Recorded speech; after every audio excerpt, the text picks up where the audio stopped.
በየወረዳው በነዋሪው ላይ ችግር እየፈጠሩ ያሉ የመልካም አስተዳደር ችግሮችን በመለየትና ለመፍታት የሚያስችል እቅድ በማቀድ ወደ ስራ የገባው የአራዳ ክፍለ ከተማ አስተዳደር ለዘመናት የነዋሪው ጥያቄ የነበሩ የመልካም አስተዳደር ችግሮችን በመፍታት የነዋሪውን እርካታ ከፍ ለማድረግ ሌት ተቀን በመስራት አመርቂ ውጤት እያስመዘገበ ነው። የአራዳ ክፍለ ከተማ አስተዳደር በክፍለ ከተማው ወረዳ 7 ከጤናው ዘርፍ ጋር በተያያዘ ያለውን ችግር መፍታት የሚያስችል የህንፃ ግንባታ ፕሮጀክት አስጀምሯል። በግንባታ ማስጀመሪያ መርሃ ግብሩ ላይ ተገኝተው ንግግር ያደረጉት የአራዳ ክፍለ ከተማ አስተዳደር ዋና ስራ አስፈጻሚ አቶ ወንድሙ ዑመር ለዘመናት አገልግሎት ሲሰጥ የቆየው የወረዳው ጤና ጣቢያ ከነዋሪው አዳጊ ፍላጎት ጋር ባለመመጣጠኑ የመልካም አስተዳደር ችግር ሆኖ መቆየቱን አብራርተዋል። ይህንንም የህዝብ ጥያቄ ለመመለስ ደረጃውን የጠበቀ የጤና ጣቢያ ህንፃ በመገንባት በአጭር ጊዜ ውስጥ ለማጠናቀቅ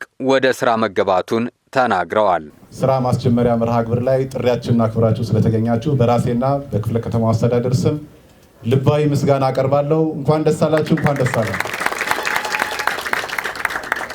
እንግዲህ መንግስት የጤናውን ዘርፍ ላይ ልዩ ትኩረት ሰጥቶ አክሞ ማዳን እንደዚሁም ደግሞ ቀድሞ መከላከል ላይ ትኩረት አድርገን በፖሊሲ ቀርጸን እየሰራን እንገኛለን።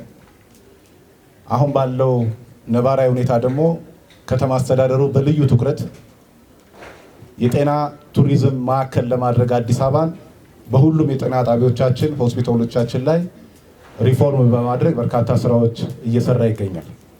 የዚህ አካል የሆነው የጤና ጣቢያው ግንባታ በርካታ አገልግሎት መስጫ ክፍሎችን የያዘ ተደርጎ ለመገንባት እንደዚሁም ከዚህ በፊት የምንሰጣቸው የነበሩትን የጤና አገልግሎትን በላቀ ደረጃ ለማድረስ እንደዚህ አይነት ደረጃቸውን የጠበቁ ግንባታዎች አስፈላጊ በመሆናቸው መንግስት ልዩ ትኩረት ሰጥቶ እየሰራ ነው። የዚህ አካል የሆነው የቀበና ጤና ጣቢያ ደረጃውን ጠብቆ ባለ 5 ወለል ያለው ህንፃ ለመገንባት አስፈላጊው ቅድመ ዝግጅት ስራ አጠናቀናል። እንግዲህ የቀበና ጤና ጣቢያ ታሪኩን መለስ ብለን ካየን ወደ 1962 ነው የሚወስደው።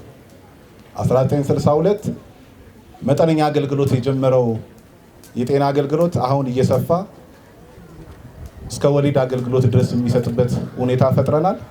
ግን ከዚህም በላይ የህዝባችን ፍላጎት አዳጊ ጉዳዮችን ታሳቢ አድርጎ ደግሞ አሁን የምንገነባው ዘመናዊ የጤና ጣቢያ ላይ ተጨማሪ የጤና ቱሪዝሙንም ታሳቢ ባደረገ መልኩ ተጨማሪ አገልግሎቶች የሚሰጥ ተደርጎ ለመገንባት አስፈላጊ ቅድመ ዝግጅቶች ተደርገው እነሆ ዛሬ የማስጀመሪያ መርሃ ግብር ላይ ደርሰናል። እንግዲህ የቀበና ጤና ጣቢያ በርካታ ከአገልግሎት